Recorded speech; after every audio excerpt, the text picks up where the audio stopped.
अस्सलाम वालेकुम students of class 7, कैसे हैं आप सब। चलिए अपने फर्स्ट पीरियडिकल के सिलेबस की तरफ चलते हैं और रिवाइज करते हैं कि हमने रिवीजन में क्या क्या पढ़ा था। हमारा फर्स्ट यूनिट था, हमने फर्स्ट पीरियडिकल में 2 यूनिट पढ़े थे, जिसमें एक रैशनल नंबर यूनिट नंबर 4 और यूनिट नंबर 8 था अलजेब्रिक एक्सप्रेशन। मैंने आपको आपकी कॉपी में आपके कंटेंट मेंशन कर दिए थे बेटा। कंटेंट में हमने 3 इसकी एक्सरसाइज पढ़ी थी, जिसमें एक्सरसाइज 2A, एक्सरसाइज 2B और एक्सरसाइज 2C थी। चले अपनी एक्सरसाइज 2A की तरफ चलते हैं। हमने इसमें क्या पढ़ा था, आइए मिलकर देखते हैं और रिवाइज करते हैं। बेटा एक्सरसाइज 2A का क्वेश्चन नंबर 1 था which of the following are rational number. चलिए रैशनल नंबर क्या होते हैं बेटा। रैशनल नंबर वो नंबर होते हैं, जैसे कि क्लास में भी बताया था, रैशनल नंबर वो नंबर हैं जिनमें इंटीजर्स और आपके फ्रैक्शन शामिल होते हैं। तो आपके पास क्वेश्चन नंबर 1 मौजूद था कि which of the following are rational number. तो आपको इसमें बताना है इनमें से कौन से रैशनल नंबर है। तो आपके पास 1 है, क्वेश्चन नंबर 1 है इसका 3। आपको बताना है क्या ये 3 रैशनल नंबर है कि नहीं है। जी बिल्कुल, 3 एक रैशनल नंबर है क्योंकि ये एक पॉजिटिव इंटीजर भी है और आप इसको 3/1 यानी इसमें फ्रैक्शन भी शामिल है। इसी तरीके से क्वेश्चन नंबर 3 देखिए, यहाँ पे दिया हुआ है 3/0, यानी आपके पास फ्रैक्शन में क्या मौजूद है बेटा, 0 मौजूद है। तो क्या ये रैशनल नंबर है कि नहीं है। जी बिल्कुल भी ये रैशनल नंबर नहीं है। आप बोलेंगे इसमें फ्रैक्शन तो मौजूद है, लेकिन बेटा जिस फ्रैक्शन में डिनोमिनेटर में 0 आता है वो आपका रैशनल नंबर नहीं कहलाता है। ठीक है बेटा, आइए चलते हैं नेक्स्ट क्वेश्चन की तरफ। क्वेश्चन नंबर 2 क्या है आपके पास, आपको बताना है which of the following rational number, right down the following rational number as integer. आपने बताना है कि इनमें से आपको रैशनल नंबर को इंटीजर बनाना है। तो आपको मालूम है इंटीजर कैसे नंबर को बोलते हैं। इंटीजर वो नंबर होते हैं जो या तो पॉजिटिव हो या तो नेगेटिव हो। जैसे ये 7/1 आपके पास क्या है बेटा, आप इसको इंटीजर कैसे बनाएंगे। आप अगर इसके डिनोमिनेटर से 1 हटा दें और सिर्फ इसमें आगे प्लस ऐड कर दे, तो क्या ये पॉजिटिव नंबर बन गया। अगर ये पॉजिटिव नंबर बन गया तो ये एक इंटीजर भी है। इसी तरीके से इसके बाकी क्वेश्चंस भी सॉल्व हुए हैं। अब आप ये देखिए क्वेश्चन नंबर 3 की तरफ।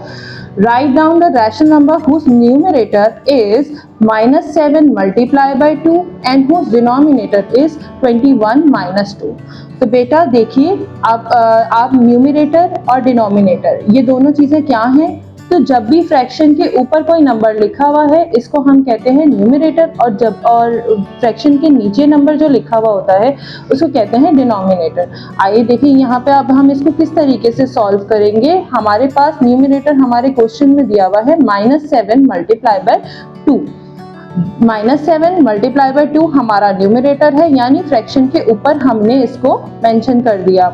और इसी तरीके से डिनोमिनेटर हमारे पास क्या लिखा हुआ है बेटा, 21 माइनस 2। तो हमने उसको नीचे फ्रैक्शन के नीचे मेंशन कर दिया।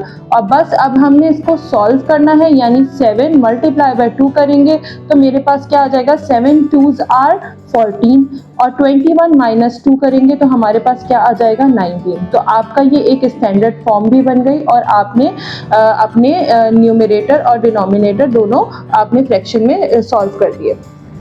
इसी तरीके से आपके बाकी के क्वेश्चन सॉल्व होंगे। बेटा ये थी आपकी एक्सरसाइज 2A। हमने देखी एक्सरसाइज 2A में हमने डिस्कस किया अबाउट रैशनल नंबर, इंटीजर, और हमने न्यूमरेटर और डिनोमिनेटर डिफरेंशिएट करके अपने क्वेश्चन सॉल्व किए हैं। ठीक है, अब मैं आगे बढ़ रही हूँ एक्सरसाइज 2B की तरफ। बहुत डिटेल में क्लास में आपसे सॉल्व करवाया था किस तरीके से सॉल्व होता है। तो अब हम देखते हैं अपनी फिल इन द ब्लैंक्स की तरफ चलते हैं। Exercise 2B question number 1 fill in the blanks का पार्ट 1 क्या है, 56/-96। आपको इसको एक्सप्रेस करना है किसमें, स्टैंडर्ड फॉर्म में। आपको बताती चलो, याद होगा आपको क्लास में हमने डिस्कस किया था कि स्टैंडर्ड फॉर्म कौन सी होती है। बेटा स्टैंडर्ड फॉर्म वो फॉर्म होती है जिनका डिनोमिनेटर पॉजिटिव हो और सिंपलेस्ट फॉर्म हो। ठीक है, तो आपके पास 56/-96 है। देखें यहाँ पे डिनोमिनेटर में क्या लगा हुआ है, माइनस की साइन लगी हुई है। पहले तो इस माइनस की साइन को आपने स्टैंडर्ड फॉर्म की तरह ऊपर लगा देना है और उसके अलावा आपने इसको कैंसिल करना है। जिस हद तक ये सॉल्व हो सकता है तब तक करेंगे। देखिए दोनों इवन नंबर है तो 2 से कैंसिल करें और आपके पास आंसर आ जाएगा -7/12।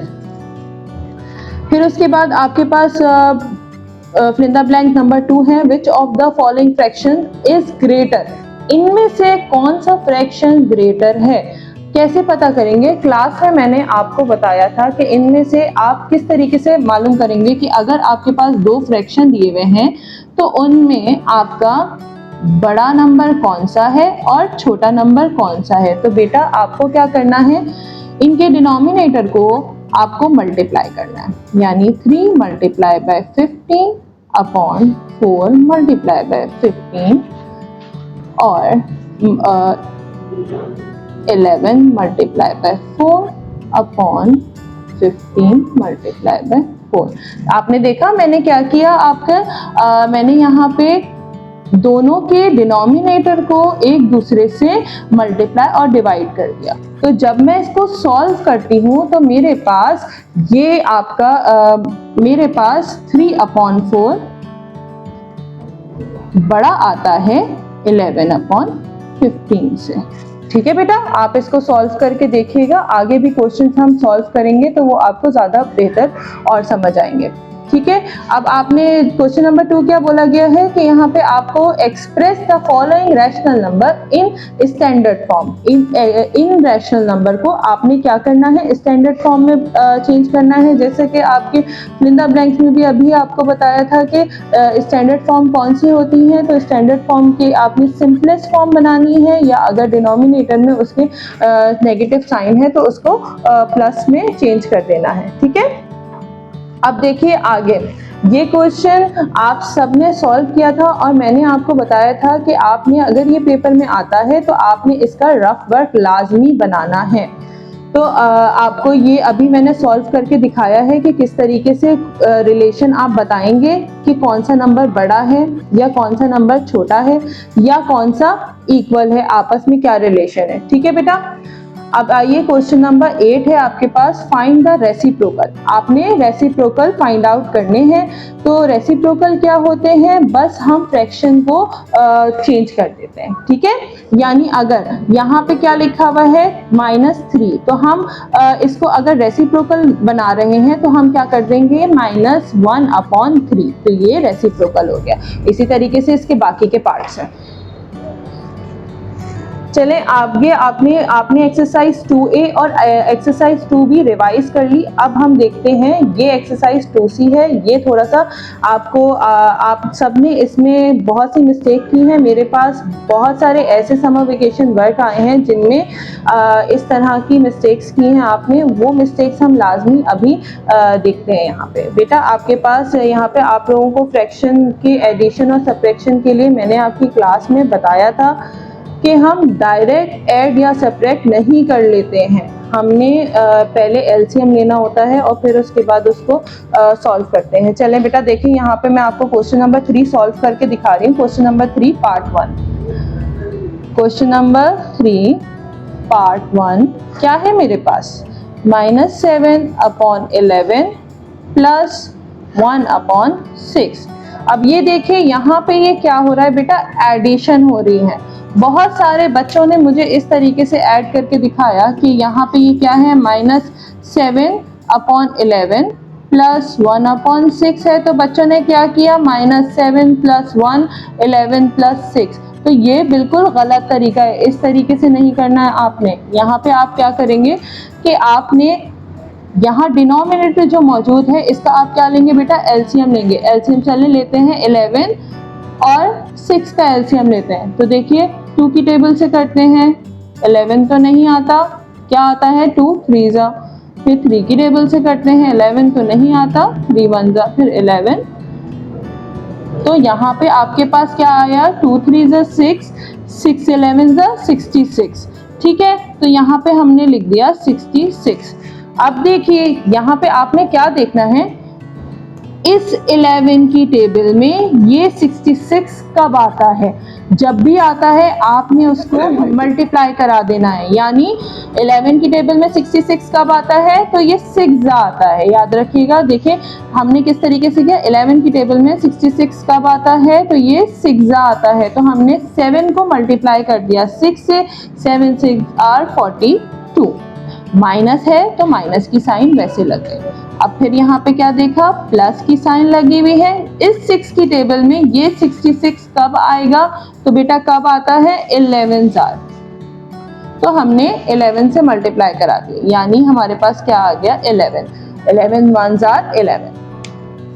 आगे देखिए, अब हमने क्या किया, -42 प्लस 11, माइनस प्लस हमारे पास क्या होता है बेटा, माइनस, और साइन किसकी आती है, क्लास में भी हमने डिस्कस किया था, बड़े नंबर की साइन हमेशा आती है। तो ये आ गया 31/66। आपका ये क्वेश्चन सिंप्लीफाई हो गया। याद रखिएगा, इसी तरीके से आपने बाकी क्वेश्चंस भी सॉल्व करने अपने। यहाँ पे आपके पास शो दैट वाले क्वेश्चंस हैं। शो दैट मतलब प्रूफ करना है आपने। क्वेश्चन नंबर 4 देखिए, एक्सरसाइज 2C क्वेश्चन नंबर 4। यहाँ पे आपने क्या करना है, आपने प्रूफ करना है left hand side right hand side की बराबर है कि नहीं है। अच्छा, यहाँ पे मैं आपको एक बात और रिकॉल करा दूं, ये कौन सी प्रॉपर्टीज है, हमने कुछ प्रॉपर्टीज डिस्कस की थी क्लास में। एसोसिएटिव प्रॉपर्टी, एसोसिएट, ये है हमारे पास एसोसिएटिव प्रॉपर्टीज ऑफ एडिशन। ठीक है, आपने इसकी पहले लेफ्ट हैंड साइड लेनी है, और जिस तरीके से हमने ये क्वेश्चन सॉल्व किया है, यानी एडिशन की है, इसको भी इसी तरीके से सॉल्व करेंगे। चले एक क्वेश्चन हम करके देख लेते हैं। ठीक है, हमारे पास क्वेश्चन बोला गया है -2/5 plus 4/9 bracket close plus -3/4 is equal to -2/5 plus 4/9 bracket minus plus -3/4। ठीक है बेटा, अब सबसे पहले तो हम इसकी लेफ्ट हैंड साइड लेते हैं। लेफ्ट हैंड साइड क्या है मेरे पास, देखिए -2/5 प्लस 4/9 प्लस माइनस -3/4। ये देखिए प्लस माइनस माइनस। अब मेरे पास लेफ्ट हैंड साइड आ गई, मैं इसको सॉल्व कर रही हूँ। आप लोग भी देखिए किस तरीके से सॉल्व कर रहे हैं। जैसे कि अभी पिछले ही क्वेश्चन में मैंने आपको बताया कि एडिशन या सब्ट्रैक्शन अगर कोई फ्रैक्शन में है तो वो हम किस तरीके से करते हैं, हम इसके डिनोमिनेटर का एलसीएम लेते हैं। एलसीएम लिया हमने तो हमारे पास क्या आया बेटा, यहाँ पे 45। ठीक है, अब हमें क्या देखना है कि 5 की टेबल में 45 कब आता है। 5 की टेबल में 45 कब आता है बेटा, 9 जार आता है। 5 9 जार, तो जब ये 9 जार आते हैं तो हम इसको क्या कर देंगे, न्यूमरेटर से इसके मल्टीप्लाई कर देंगे, यानी 2 9 जार 18 माइनस का 18 प्लस का 9 की टेबल में 45 कब आता है, तो 5 जार आता है। तो हम इसमें क्या कर देंगे, 5 से मल्टीप्लाई कर देंगे, 4 5 जार 20। ठीक है बेटा, -3/4। अब देखिए हम इसको सिंप्लीफाई करते हैं। 20 माइनस 18, तो हमारे पास क्या आ गया, 2/45 ब्रैकेट क्लोज माइनस 3/4। अच्छा, बहुत सारे बच्चे ये बोलेंगे बीच में तो प्लस की साइन है, आपने माइनस क्यों किया। तो बेटा आपको पहले ही मैंने बताया कि प्लस माइनस क्या होता है, प्लस माइनस माइनस होता है। तो हमने क्या करना है, माइनस करना है। अब देखें फिर दोबारा फ्रैक्शन आ गया बीच में और क्या हो रहा है, सब्ट्रैक्शन हो रही है। तो हम दोबारा उसको इसी तरीके से करेंगे, यानी हम अपना एलसीएम लेते हैं। एलसीएम लेंगे तो यहाँ पे क्या आ जाएगा, 180। ठीक है, तो 180 आ गया। अब हमने क्या करना है कि इस 45 की टेबल में 180 कब आता है, तो 4 जार आता है, और 4 की टेबल में 180 कब आता है, तो 45 जार आता है। तो चलें इसको देखें, 8 2 4 जार 8 माइनस 345 जार 135। हम इसको सॉल्व करते हैं। यहाँ पे आ गया आपके पास -27/180। ठीक है बेटा, इसी तरीके से आप जब इसकी राइट हैंड साइड सॉल्व करेंगे तो दोनों साइड्स का आंसर क्या आएगा, बराबर आएगा। चलें देखते हैं, दूसरी साइड आपकी ये थी लेफ्ट हैंड साइड, यहाँ पे ये लेफ्ट हैंड साइड थी। अब राइट हैंड साइड की तरफ देखते हैं। राइट हैंड साइड आपके पास है -2/5 प्लस 4/9 प्लस -3/4। ठीक है। अब इसको सॉल्व किस तरीके से करेंगे भाई, पहले ब्रैकेट को हम सॉल्व करते हैं, तो चलें ब्रैकेट को सॉल्व करते हैं। ब्रैकेट के अंदर जो फ्रैक्शन मौजूद है ना उसको पहले सॉल्व करते हैं। 4/9 माइनस 3/4, ठीक है। अब यहाँ पे देखिए सब्ट्रैक्शन हो रही है बीच में और क्या है, फ्रैक्शन है। दोबारा से वही काम करेंगे। यहाँ पे आप लोगों ने बहुत मिस्टेक्स की हैं। आपने जो समर वेकेशन मुझे पहुँचाया था इसमें बहुत सारी मिस्टेक्स थी, तो ये देख लीजिए क्या किया हमने, दोबारा इन दोनों नंबर्स का एलसीएम लिया। एलसीएम लेने के बाद जो मेरे पास नंबर आया है वो आया है 36, ठीक है। आप खुद एलसीएम लेके देख लीजिएगा क्या आएगा, आपके पास आता है 36। अब क्या करना है, हमने देखना है इस 9 की टेबल में ये 36 कब आता है। तो इस 9 की टेबल में 36 आता है बेटा 4 ठीक है। तो हमने 4 से मल्टीप्लाई कर दिया। अब इस 4 की टेबल में 36 कब आता है, तो 9 आता है। हमने क्या करना है, 4 4 16 माइनस 3 9 18, 3 9 27, ठीक है, प्लस माइनस 2/5, ठीक है। अब हमने क्या किया बेटा, इसको सॉल्व किया, देखें माइनस 2/5। अब देखिए बीच में क्या हो रहा है, माइनस हो रहा है, सही है। हमने माइनस करना है, साइन किसकी आती है, मैंने आपको पहले ही बताया था हमेशा बड़े नंबर की साइन आती है, ठीक है। माइनस क्या आएगा, 27 माइनस 16 कितना हो गया, 11/36, ठीक है। अच्छा अब आगे जो मेरे पास है फिर दोबारा उसी तरह का फ्रैक्शन आ गया, माइनस 11/36, ठीक है। एलसीएम लिया, फिर दोबारा हमने एलसीएम लिया तो हमारे पास क्या आया भाई, 180 आ गया। अब 5 की टेबल में 180 कब आता है, 36 और 36 की टेबल में 180 कब आता है, 5 से। तो हमने यहाँ पे मल्टीप्लाई किया 2 36 और 72 माइनस 1, ठीक है, 1155, ठीक है।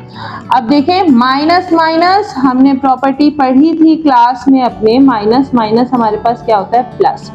तो हमारे पास साइन तो हमेशा बड़े नंबर की रहती है ना, ये तो बताया था क्लास में, बड़े नंबर की साइन रहेगी, लेकिन ऑपरेशन कौन सा परफॉर्म हुआ, एडिशन का। तो हमारे पास यहाँ पे क्या आ गया आंसर, 127/180। तो अब आप देखिए ये हमारी राइट हैंड साइड थी, राइट हैंड साइड का आंसर क्या आ गया, माइनस 127/180। और हमारे पास हमारे लेफ्ट हैंड साइड का आंसर क्या आया था, माइनस 127/180। तो क्या ये एसोसिएटिव प्रॉपर्टी प्रूव हो गई, बिल्कुल प्रूव हो गई। Left hand side is equal to right hand side. बेटा इसी तरीके से अब आपने आगे क्वेश्चंस सॉल्व करने हैं, ठीक है। आगे क्वेश्चंस आपके पास सारे फ्रैक्शंस के ही आ रहे हैं और फ्रैक्शन में एडिशन और सब्ट्रैक्शन आ रहे हैं। अच्छा अब मेरे पास मैं देख रही हूँ क्वेश्चन नंबर 7 है मल्टीप्लिकेशन, ठीक है। मल्टीप्लाई करना है, फ्रैक्शन में रहते, फ्रैक्शन के साथ आपको क्या करना है, मल्टीप्लिकेशन करना है। किस तरीके से करते हैं मल्टीप्लिकेशन, कुछ भी कोई मुश्किल नहीं है, फ्रैक्शन में सबसे आसान मल्टीप्लिकेशन होती है। आपने किस तरीके से करनी है भाई, देखिए आपके पास ये क्वेश्चन है 4/15 बाई 3/8, ठीक है। आपने क्या करना है, 4/15 मल्टीप्लाई बाय 3/8। अब आपने देखना है कि इसके सिंपलेस्ट फॉर्म क्या हो सकती है, तो हमने क्रॉस मल्टीप्लाई कर दिया, यानी 4 1 4 4 2 8 और 3 1 3 3 5 15। तो ये जो कैंसिल होके आया ना 1/5 मल्टीप्लाई बाय 1/2 हमने लिख दिया, और न्यूमरेटर को न्यूमरेटर से मल्टीप्लाई कर दिया, डिनोमिनेटर को डिनोमिनेटर से मल्टीप्लाई कर दिया, सही है। ये काम आप लोग एडिशन में कर रहे थे जो कि गलत था, कि न्यूमरेटर को न्यूमरेटर से ऐड कर रहे थे और डिनोमिनेटर को डिनोमिनेटर से ऐड कर रहे थे। तो एडिशन में इस तरीके के काम नहीं करते हैं, मल्टीप्लिकेशन में करते हैं, ठीक है। तो हमारे पास हमने इसकी सिंपलेस्ट फॉर्म निकाल दी, हमारे पास 1/10 आ गया। ये हमारी स्टैंडर्ड फॉर्म भी है, देखें आगे ये सॉल्व भी हो सकती है और इसके डिनोमिनेटर में किसी किस्म की नेगेटिव साइन नहीं है, सही है।